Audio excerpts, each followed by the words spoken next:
Hey guys, it's me Rodney at Rustique Relics, and today Missy needs me to build some risers, so I was go ahead and squaring my edge off on my board there. But we're going to build I think 10 of them, but they got some curvy legs, so we're just going to get right to it, and when we get to the good parts I'll slow down and stop and let you know exactly what we're doing. So in the short term, they're going to be 8 inches by 14 inches. So 14 inches long, 8 inches wide. So we're going to do some cross cuts, and we're going to go to the table saw and do some rip cuts. All right, let's get to it.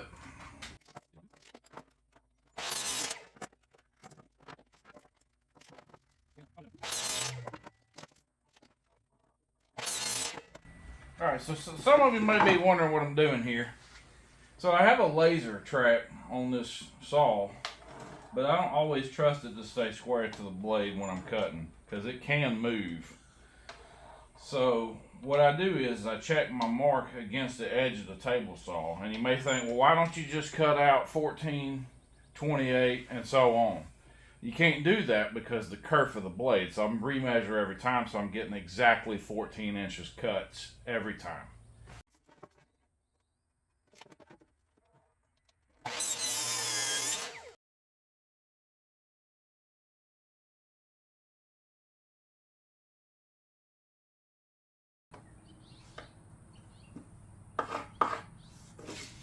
So guys, right here, we don't want to cut in the middle of this because that would put it at 14 inches, puts that knot almost at the center of where our cut's going to be. We don't want that because it's going to chip out and it's going to break and we'll make the riser look ugly.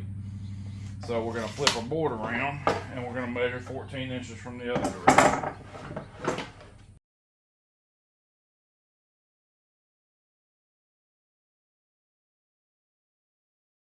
All right, look at that, guys. That's perfect. So we'll be cutting past the knot, so we don't have to worry about it getting busted up when the table saw goes through, or the miter saw. All right, guys. Now we're moving over to the rip, and we're going to be ripping these. Now you might wonder, why didn't you just rip the 8-foot board first? Well, it's because it's a board that I got with the factory edges on it, and since I didn't want to take the time to joint it and run it through the planer and make sure it's really 4 sides squared, I decided I'd cut it in smaller pieces because it's easier for me to get a straight edge on that. So I'm going to run my straightest edge each time, which is going to look like this as compared to that. You run this side across the thing, you're going to get some wobble against your fence. Alright, and then you're going to get an uneven cut. So I'm going to use the one side that looks square enough to me to make a good cut to cut off my 8 inches. Alright, let's get to it.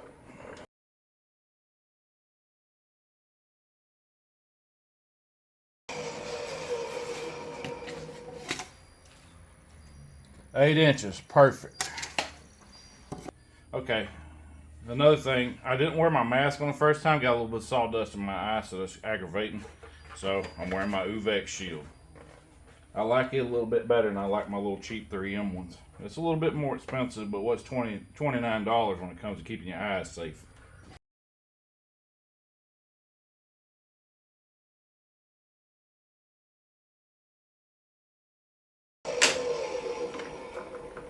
Alright guys, that's easy peasy.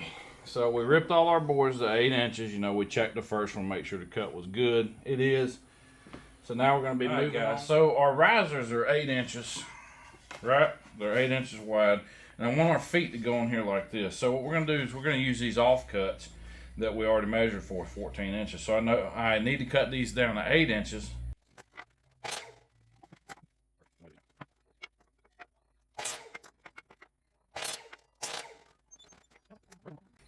So that's what happens when you don't wear gloves in the workshop. That hurt, but whatever. It's part of it. I don't like wearing gloves. I need to feel my fingers.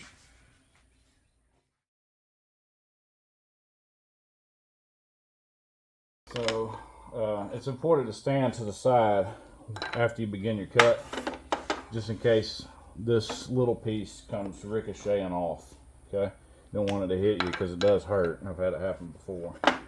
I don't like kickback, and I don't like cutting small pieces like this, but as long as you use your push tool, and I wish I had mine because it's like a gripper, but this works really good.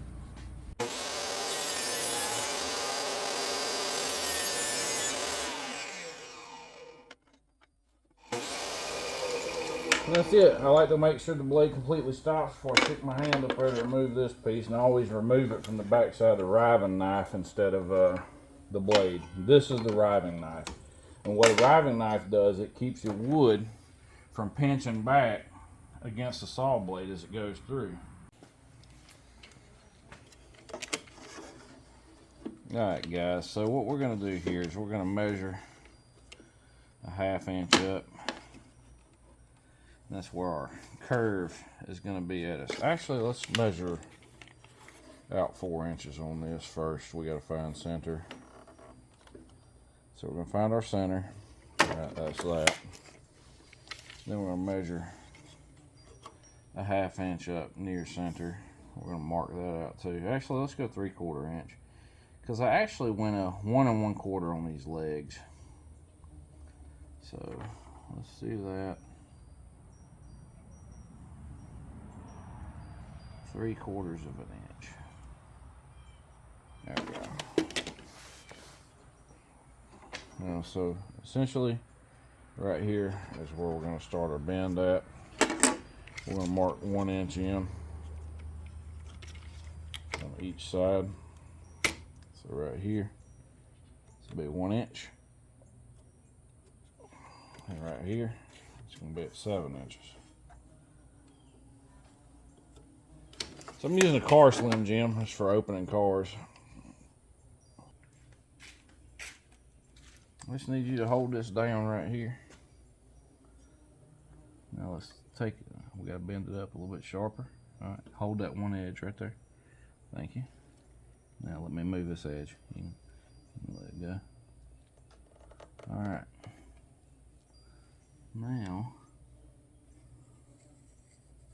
it'd be easier to do this with a compass, guys, especially when you stuff gets moved. The one out on the bandsaw and get it close. All right, moving on. All right, guys. So, got my bandsaw out, right? And right here, I don't know if you can see it, but the belt shredded off. I didn't even have to fire it up to realize that this was a problem. I was checking my belt tracking, and these little silicone belts turn to mush after you ain't used them in a while. A second belt like this on something I hadn't used in 2 years has been like that. The other one was my mini lathe. Oh, and the bandsaw tire's gone, so that's not good either. So it is what it is. I have to replace stuff all the time. That's part of maintenance. You don't use it in 2 years, you pay for it. So this is one of those things where I'm going to need to wear a pair of gloves, because I don't want my finger to accidentally hit this and get all the skin ripped off of it. So give me just a second, get some gloves. All right, here's our line. We're going to take it down to that point, and then we're going to move it in onto the line. Then we'll use this as our template to do the rest of them.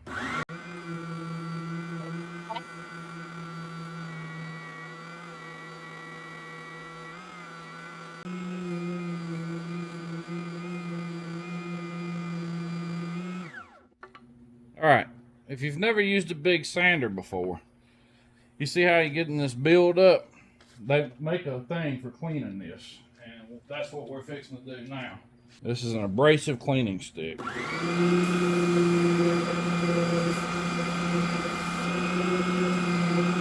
at that. That's all it takes right there. And it got all that build up off of it. It's that simple. So now that we got it clean, we're going to come back through, and it should stand a lot faster.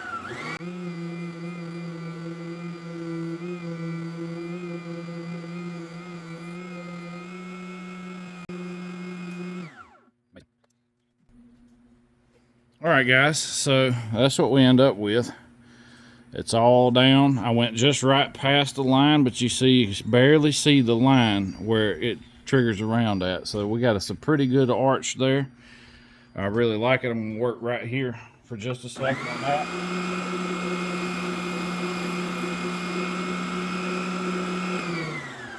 And there we go. We're perfect. Now that was a lot of work for just one leg. My bandsaw would have made this so much simpler.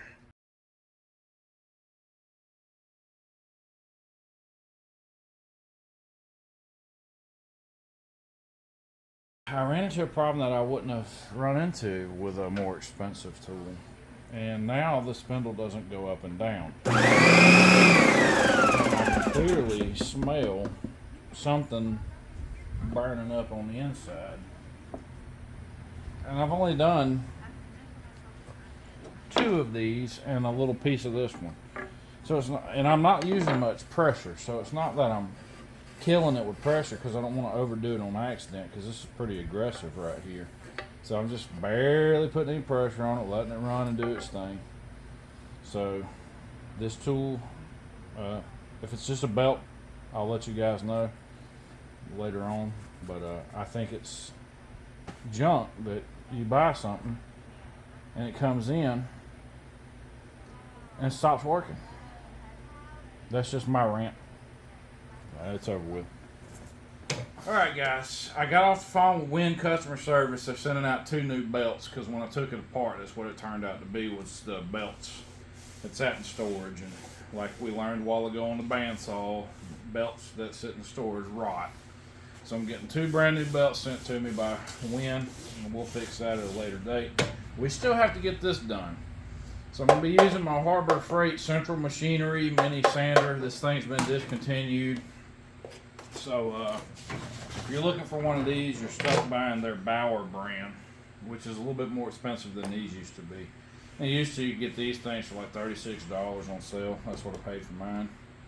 It's a great price. The problem is you can't get the belts for it anymore. But luckily, the lady at customer service gave me a cross-reference number, so I can buy my belts from, you know, Granger or whatever for $3.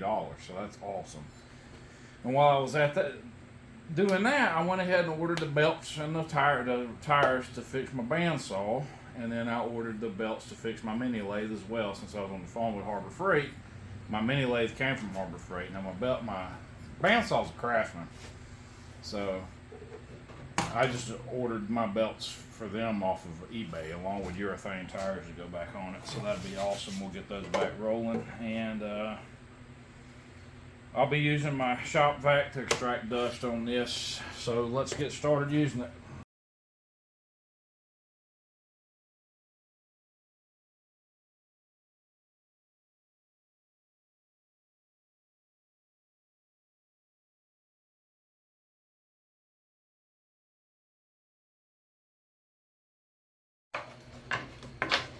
Alright guys, so a buddy of mine came over and brought over a tool I don't have called a scroll saw, because it was just taking me too long to try to do all this with this sander.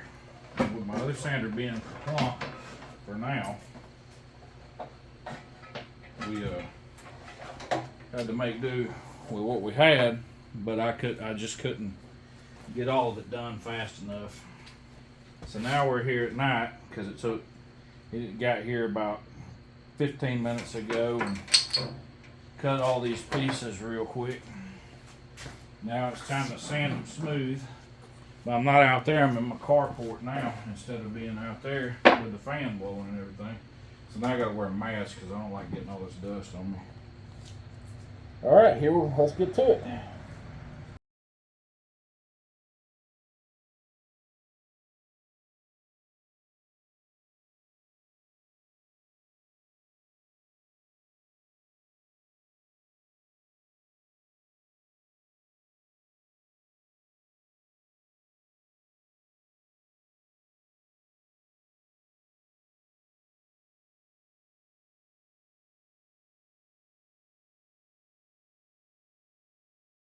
Alright guys, we're finally done.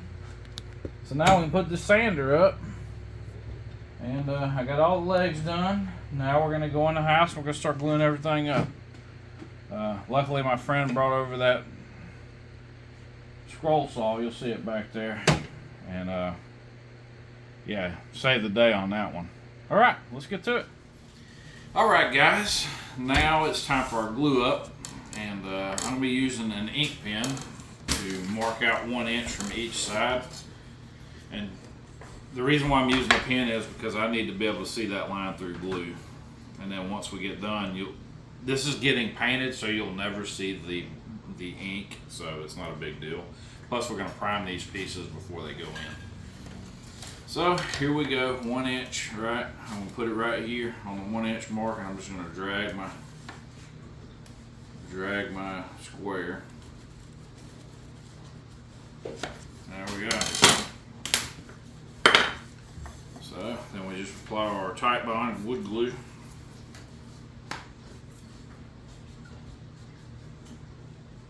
Do a thin layer. I use a silicone wood glue brush to do my wood gluing with. It gives you, smooths it across, makes it where it's got contact everywhere. Of course, we're going to do a rub like always. But that's what I do, is I rub my glue until it bonds right there with the surface. Make sure we're lined up perfectly and square. See, up against our line. Look at that. We are square. So now we'll move to the next glue line. Same thing. Put the glue on there, then strip. Brush it with my silicone glue brush. An old boss of mine where I worked at, his name's Glenn Robinson. He gave this brush to me. It's a great brush. And it was a really good idea. He uses them all the time. He was like, hey, you got to try this. And I didn't try it. Next thing I know, he got me one. So it's really cool. So it's up against the line, checking it for squareness. And there we go. And we're exactly 1 inch from the edge. Now we're going to do this for the rest of them. So stick around.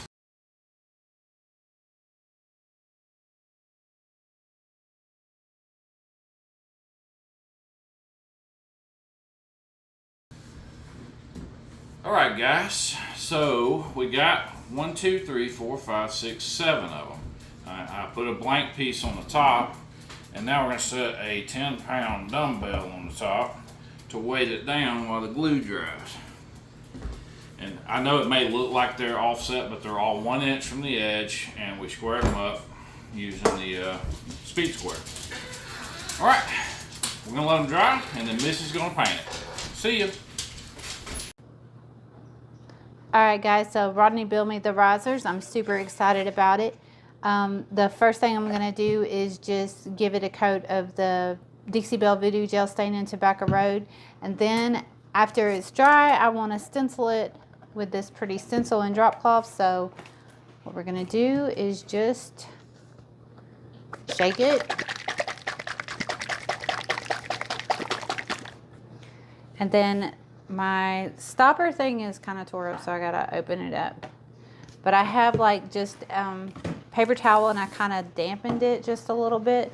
And I'm going to pour some on my cloth. And I'm just going to rub it in.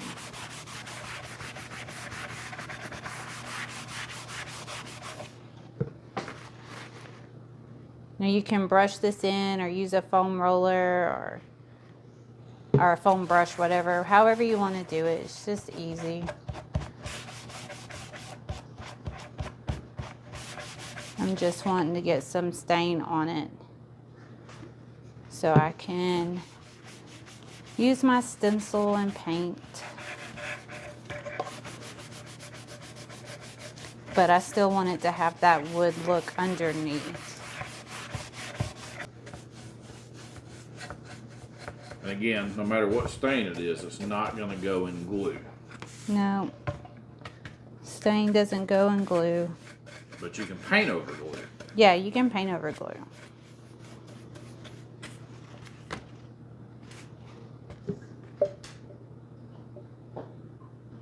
Just can't stain over glue. So you want to let this dry. And it doesn't take long to dry at all. I usually let it dry for like 20-30 minutes before I do anything. Because like if you layer it or want to paint over it, like I want to stencil over it. So I just want it to be dry before I come through with my stencil or paint or anything like that. So we'll let this dry and then we'll come back and we'll do some stencil work.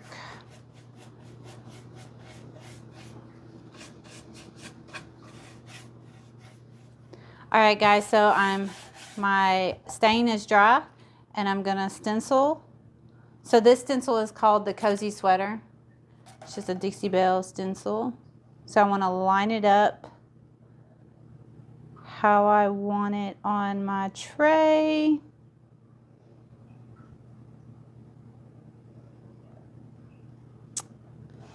So I think that's good. Looks good to me.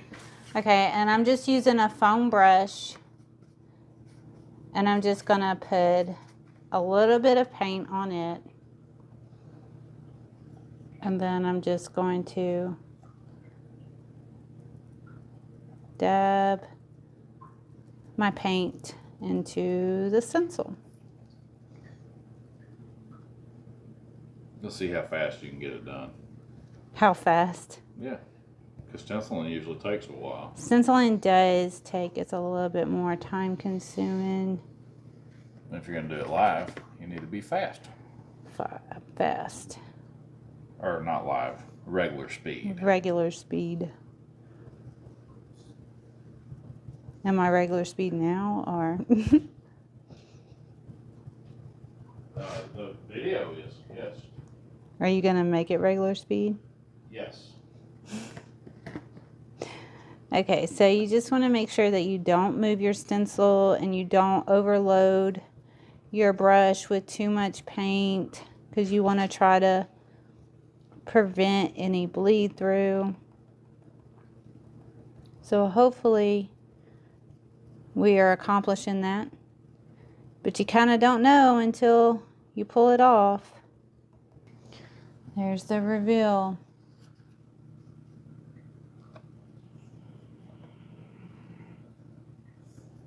Let's see how well it turned out. Your fans can hear you.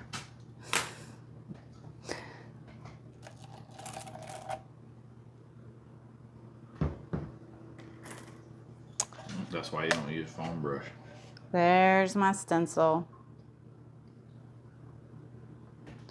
So now we just let it dry and then we can seal it up. All right, now that my stencil's all the way dry, we're just gonna do a little bit of distressing with some medium sandpaper and then we'll seal it up in wax. So you just let that dry and then you come back through and buff it out and it's ready to go. All right, guys, so this is the end result of all that hard work. Was Missy painted one of these. The rest of them are going to be used for the paint class. If you like what we're doing, just give us a thumbs up, and if you haven't already, subscribe to our channel, and we'll see you next time.